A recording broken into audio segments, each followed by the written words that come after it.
Here's a pistol grip for my camera that I built, and I thought I'd show you how I did that. This is pretty good. You can have a little hand hold here in the front that balances it, and I think it's going to work real well. We're going to be taking a trip. I can't bring a tripod or anything like that, so I thought I would bring this to get some steady shots.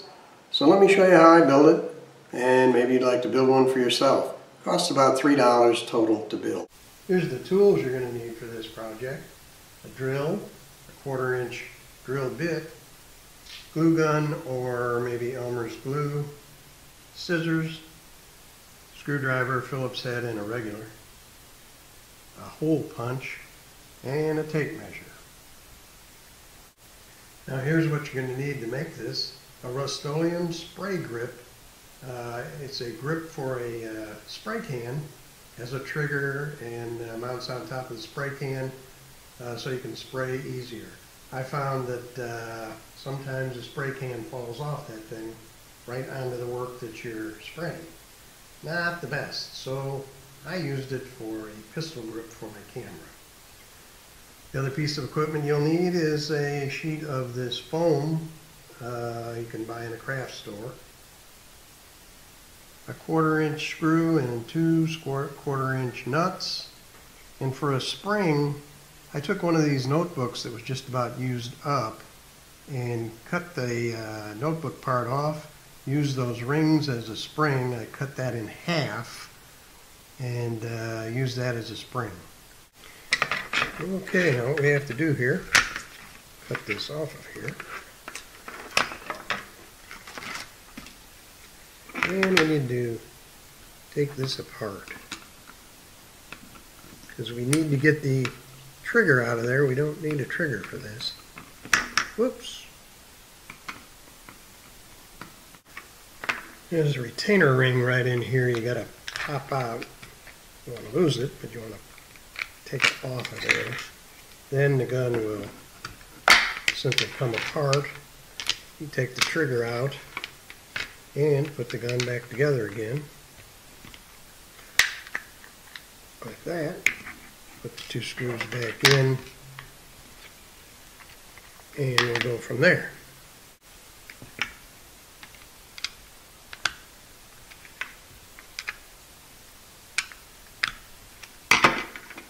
And here's that spring. Put that spring back in there. I don't know if you can see it or not, but it's back in there. Okay. Alright, now the next part, we want to drill the hole in here. Now I had a 3/4 inch plug with a hole already drilled in it that I used as a guide. I put it in like that and then drill my hole straight through. Next I installed the 1/4 inch screw with a nut on the bottom and a nut on the top with a spring in the middle. After that, you can see this thing is slanted, so I took the foam, made it about 4 or 5 sheets thick, and glued it on there so that the camera will rest on that foam. And that's about all there is to it. Not much to it. Easy to make, and I think it'll work pretty well. It occurred to me that you might wonder why I mounted put my mount way up here on the front when I could have put it back here. I thought on a DSLR that the focus and the zoom might be in the way if I put it back too far, so I mounted it here. But you could do it this way, a lot simpler, and this works really good for a camcorder. Let me show you. As you can see here, if you mount a camcorder on there, really nice.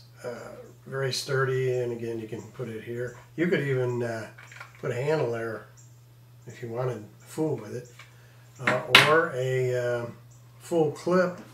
Of course, if you have more than 10 bullets, you'd have to have a license for this. But the other thing you can do is put a ball mount on it. I did that, but I did not like it sticking way up in the air. So I don't think I'm going to put the ball mount on there, but you could do that too. So you might consider mounting it back farther. It might work a lot better for you.